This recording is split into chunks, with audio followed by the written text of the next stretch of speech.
السلام علیکم ناظرین، پروگرام میں آپ کو خوش آمدید کہتے ہیں۔ سوموار کا دن اور اس ہفتے کا ہمارا پہلا پروگرام۔ کراچی سے حیدر نقوی صاحب ہمارے ساتھ موجود ہیں، لاہور سے نن ادر دین چودھری غلام حسین صاحب، اسلام آباد اسٹوڈیو میں حسن ایوب میرے ساتھ موجود ہیں۔ ناظرین، آج 16 دسمبر اور 16 دسمبر کا دن جو ہے پاکستان کی تاریخ کے اندر کچھ ایسے انمٹ نشانات وہ چھوڑ کے گیا ہوا ہے کہ یہ جو زخم گہرے ہمیں لگے بر تو جائیں، لیکن شاید ان کے جو نشانات ہیں وہ دہائیاں لگیں، صدیاں لگیں ان کو مٹانے میں۔ اب 16 دسمبر کو ہوا کیا تھا؟ 16 دسمبر کو سب سے پہلا سانحہ جو پاکستانیوں کے اوپر گزرا وہ سقوط ڈھاکہ ہے۔ وہ پاکستان جو ایک نظریے کے تحت بنا، وہ پاکستان جس کے پیچھے علامہ اقبال کا نظریہ تھا، وہ پاکستان جس کے لیے قائد اعظم محمد علی جناح نے دن رات محنت کی، وہ پاکستان جس کے لیے اس وقت کے جو ہمارے جو ایسٹ پاکستان اور موجودہ مغربی پاکستان کے جو مسلم لیگی رہنما تھے، جنہوں نے کوششیں کی اور پوری دنیا کے سامنے ایک ایسا واقعہ کر دکھایا کہ دنیا کے لوگ اور تاریخ دان یہی کہتے تھے کہ ایسا ممکن ہونا مشکل ہے، لیکن پاکستان معرض وجود میں آ گیا۔ نہیں جاتے اس حقیقت میں یا ان اعداد و شمار کے اندر کہ وجہ کیا بنی کہ 1971 کا واقعہ ہو گیا۔ اس کے اندر کچھ خارجی فیکٹرز بھی تھے، لیکن پاکستان کی جو اندرونی لڑائیاں تھیں، سیاستدانوں کی آپسی اقتدار کے حوالے سے جو اختلافات تھے، وہ ایک ایسا ہم نے ماحول ہمارے جو دشمن تھے ان کو پرووائڈ کر دیا، تو انہوں نے ہمارے اوپر ایک کاری ضرب لگا دی۔ اس کے بعد ناظرین 16 دسمبر کو ہی اے پی ایس کا سانحہ ہوتا ہے، اور اے پی ایس کا سانحہ بھی ایک ایسا خوفناک المناک دن ہے پاکستان کی سیاسی، پاکستان کی اوورال تاریخ کے اندر، کہ جب بھی وہ ذکر آتا ہے اے پی ایس کا تو وہ جو اشک بار مائیں ہیں ان کی آواز جب بندہ سنتا ہے اس دن کے حوالے سے، اب جب ان سے آپ بات کرتے ہیں تو آنکھیں نم ہو جاتی ہیں، دل بھر آتا ہے۔ لیکن کیا کریں، یہ واقعات ہوئے، اور ہماری بدقسمتی ناظرین یہ ہے کہ اتنے بڑے واقعات ہونے کے باوجود بحثیت قوم، ناظرین میں بات کروں، میں کسی ایک پولیٹیکل پارٹی کی بات نہیں کر رہا، میں کسی ایک فرقے کی بات نہیں کر رہا، میں کسی ایک سٹیک ہولڈر کی بات نہیں کر رہا، ہم نے سبق نہیں سیکھا۔ ہم کب سبق سیکھیں گے؟ کیونکہ دنیا کے اندر ایسی کافی زیادہ مثالیں ہمارے سامنے موجود ہیں، وہاں پہ اقوام عالم کے اندر کچھ ممالک نے اپنی غلطیوں سے سیکھا اور پھر وہ آگے بڑھ گئے، اور ایسے آگے بڑھے کہ پیچھے انہوں نے مڑ کے نہیں دیکھا۔ آپ نے دیکھا جرمنی کے حالات کیا ہوئے، کس انداز سے وہاں پہ جو بھی معاملہ ہوا، ان کی first world war, second world war, اس وقت دنیا کا ایک بہترین ملک جرمنی۔ جاپان کے اندر جو حالات و واقعات آئے وہ بھی آپ کے سامنے ہیں کہ وہ ساری دنیا کے ساتھ وہ لڑ رہے تھے، لیکن انہوں نے سمجھ لیا اور اس کے بعد وہ آگے بڑھ گئے، اور کافی زیادہ ممالک ہیں۔ لیکن ہم جو ہمارے اندر جو اس وقت خرابیاں ہیں، اس کا حل ہم نے کیسے کرنا ہے، یہ سب سے پہلا سوال میں اپنے پینلسٹ کے سامنے رکھوں گا۔ چودھری غلام حسین صاحب کے سب سے پہلے میں جاؤں گا۔ چودھری صاحب، یہ جو حقیقتیں ہیں تو صحیح موجود ہیں ہمارے سامنے، اب اس کے پیچھے جو بھی محرکات تھے، اب یہ کہہ لیں کہ جی ایک امریکی بیڑا آنا تھا، وہ بیڑا نہیں آیا، چائنیز نے ہماری مدد کرنی تھی، چائنیز ہماری مدد کو نہیں آئے، ہمارے سیاستدان آپس میں لڑتے رہے، ادھر تم ادھر ہم کی بات ہوتی رہی۔ پھر اس وقت جو اسٹیبلشمنٹ ہے اس کا جو کردار ہے، اس کے اوپر ہندوستان ہمارا ازلی دشمن ہے، اس نے کیا کردار ادا کیا۔ لیکن ظاہر ہے تاریخ موجود ہے کہ سب سے بڑا مسئلہ ہمارے آپسی لڑائی کا تھا، جس کو جو ہے پھر ہمارے دشمن نے استعمال کیا۔ چودھری صاحب، اب آگے بڑھنا ہے، آگے کیسے بڑھنا ہے؟ نہیں، آگے بڑھنے پر بات کرنی ہے یا واقعات پر؟ چودھری صاحب، آپ جو واقعہ ہے اس کی بات بھی کر دیں اور پھر آگے ہمیں بتائیں کہ کیسے آگے بڑھنا ہے، اسی بنیاد کے اوپر آگے بڑھنا ہے۔ آپ یعنی خاور گمن صاحب، آپ کو کیا بتائیں کہ یہ جو 16 دسمبر ہے 1971، ایسے ہے جیسے کسی نے کھنجر گھونپ دیا ہو کہ 4:4:30 کے قریب اس وقت کے، یعنی ٹیلی ویژن جو تھا، ادھر مرحوم طارق عزیز جو ایکٹر بھی تھے اور بہت بڑے پریزنٹر بھی اور اینکر بھی، اللہ ان کی مغفرت کرے، تو اس دن یہ بدقسمت وقت تھا کہ انہوں نے یہ خبر ٹیلی ویژن پر دی کہ آج دونوں مقامی کمانڈروں کے درمیان سمجھوتے کے تحت، تو پھر ہم نے دیکھا کہ حنیف رامے جو بڑے دانشور اور سیاستدان تھے، کیونکہ میں تو نوجوان تھا، اس طرح یعنی کمپریہنشن چیزوں کی نہیں تھی، لیکن یہ تھا کہ ہمارے ساتھ ہو بہت گیا ہے کہ ہتھیار پھینک دیں گے۔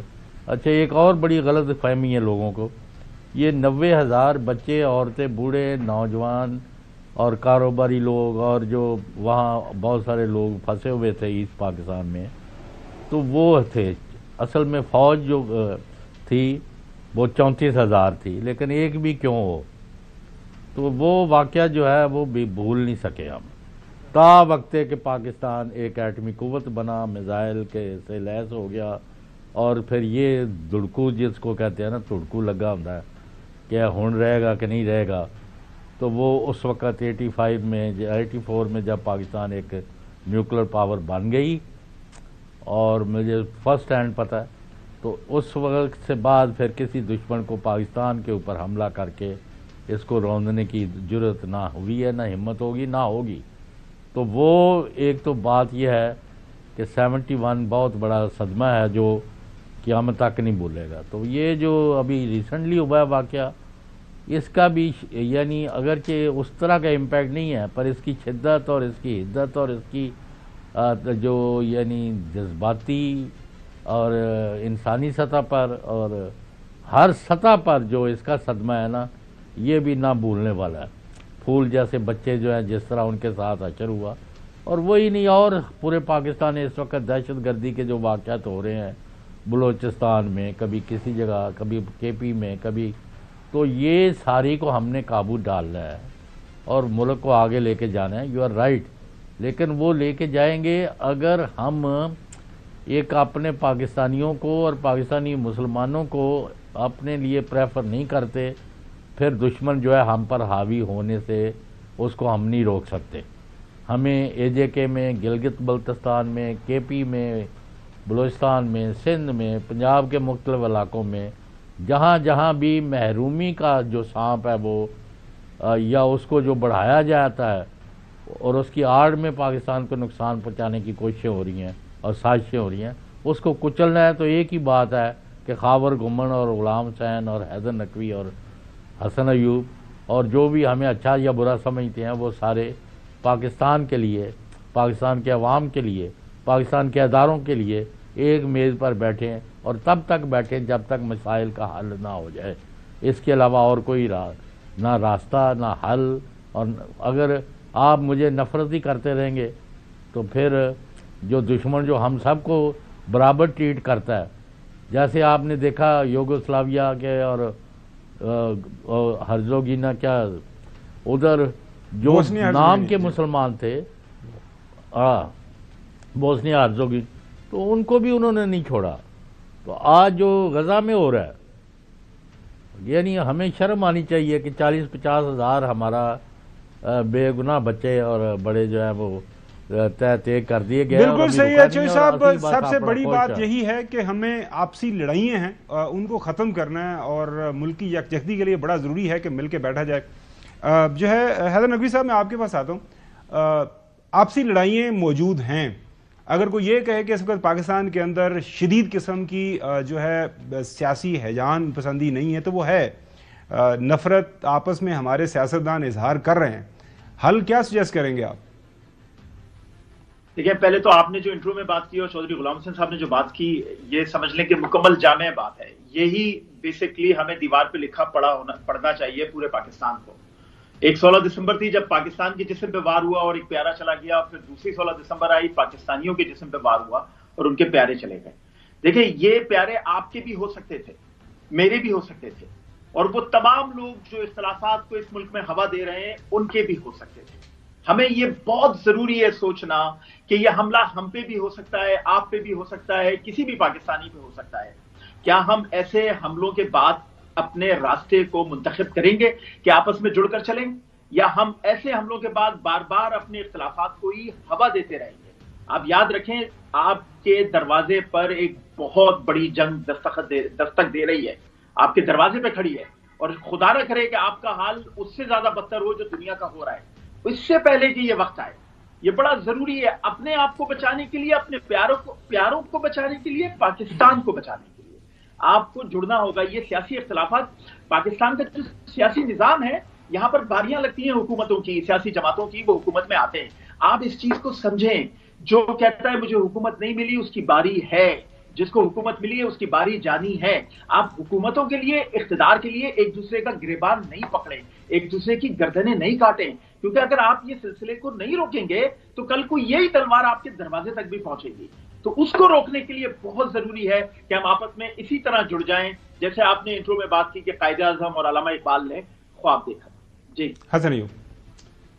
سر یہ تو یعنی 1971 کی اگر 16 دسمبر کی بات کی جائے تو یہ معاملہ تو اس سے پہلے سٹارٹ ہو گیا تھا. مفتی بانی کی جب تحریک سٹارٹ ہوئی اس وقت ایک سازش جو ہے وہ گھڑی گئی, اور اس کو ظاہری بات ہے بیک کر رہے تھے ہندوستان کے اس وقت کے جو لیڈرز تھے, اور اس بات کا اظہار ڈھاکہ یونیورسٹی میں نریندر مودی گئے اور جا کر اس میں بڑے پراؤڈلی اس بات کو جو ہے وہاں پر انہوں نے ایکسپریس کیا یونیورسٹی میں طلبہ سے خطاب کے دوران.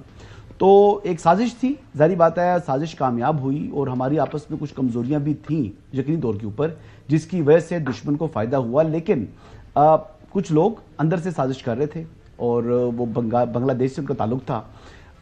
لیکن ہوا یہ کہ اچھی بات یہ ہے کہ بنگلہ دیش کے جو عوام ہیں ان کو احساس ہو گیا. اور یہ بھی آپ دیکھیں کہ جس طریقے سے مجیب الرحمان صاحب کے جو سٹیچوز بنے ہوئے تھے, جس طریقے سے لوگوں نے اتارے, اور جو تصاویر لگائی ہوئی تھی, جیسے ان کے اپنے آفیسز میں, پبلک آفیسز میں مجیب الرحمان کی تصاویر لگی تھی, تو بنگالیوں نے ہی ہم نے دیکھا کہ وہ اتار کر وہ توڑی اور ان کو پھینکا, اور پھر مجیب الرحمان صاحب کی جو صاحبزادی تھی پرائم منسٹر, ان کو وہاں سے بھاگنا پڑ گیا. تو یہ تو بات ہوگی جی بنگلہ دیش کے حوالے سے جو فال آف ڈھاکہ جس کی بات کی جاتی ہے. دوسری بات جو ثانیہ اے پی ایس ہے جی, وہ تو دیکھیں اس کو تقریباً 10 سال ہو چکے ہیں, اور انتہائی افسوسناک واقعہ تھا. بچوں کو, ہمارے بچوں کو شہید کیا گیا, اور بڑا یعنی ان ماؤں کی آج بھی اگر آپ کیفیت جا کے دیکھیں تو وہ بڑی غمزدہ ہیں, کیونکہ ایسا لاس ان کا ہوا جو کبھی جو ہے وہ زخم بھرنے والا ہے نہیں. لیکن ہمیں دیکھنا یہ چاہیے کہ اس کے بعد جو نیشنل ایکشن پلان بنا, اس نیشنل ایکشن پلان کے اوپر ہم سب کو منو عمل کرنا چاہیے تھا. ہمیں اپنا احتساب کرنے کی ضرورت ہے کہ بحیثیت قوم ہم نے اس ثانیے کے بعد کیا اس نیشنل ایکشن پلان کے اوپر ہم نے منو عمل درآمد کیا یا نہیں کیا. دیکھیں کاؤنٹر ٹیررزم جو ہے وہ فوج جو اپنے آپریشنز ہیں وہ جاری رکھے ہوئے ہیں.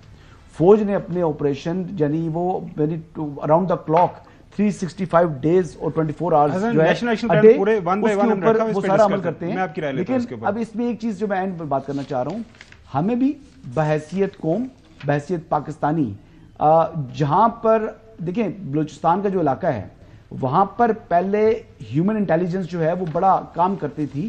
تو ہمیں اپنی فوج کی اور عوام کے درمیان جو لوگ نفرت بڑھاتے ہیں, جیسے مہارنگ بلوچ جیسے لوگ ہیں, اس طرح کے لوگوں کو بھی جو ہے وہ کاؤنٹر کرنا چاہیے. ان کی اصلیت سمجھنی ہوگی ہمیں, تبھی ہم پاکستان کو مضبوط اور مستحکم. نیشنل ایکشن پلان ناظرین بالکل صحیح طرف اشارہ کیا حسن ایوب صاحب نے. دیکھیں جہاں تک انڈیا کا تعلق ہے, جب پاکستان ہمارے سے وجود میں آیا تھا 1947, تو اس وقت کی جو انڈین لیڈرشپ ہے انکلوڈنگ نہرو, ان کا یہی خیال تھا کہ انہوں نے بحالت مجبوری اس ٹائم تو سائن کر لیا. انہوں نے یہ کہا کہ بس 2-4 سال ہیں واپس آ جائے گا, پاکستان کی ناٹ سسٹین جو اس وقت پاکستان کے معاشی طور پر حالات تھے. الحمدللہ پاکستان نے سسٹین کیا.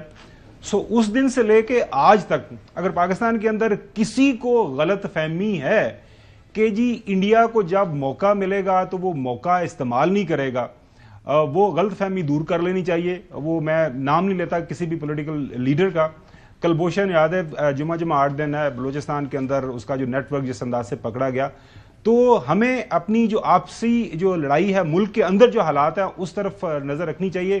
جب اندر سے ہم مضبوط ہو جائیں گے تو پھر باہر دشمن جتنا مرضی مضبوط ہو تو وہ ہمارے اندر پھر آ نہیں پائے گا اور ہمارے اوپر حملہ نہیں کر پائے گا, اور اپنے جو اس کے مضمون مقاصد ہیں وہ حاصل نہیں کر پائے گا. آگے بڑھتے ہیں ناظرین.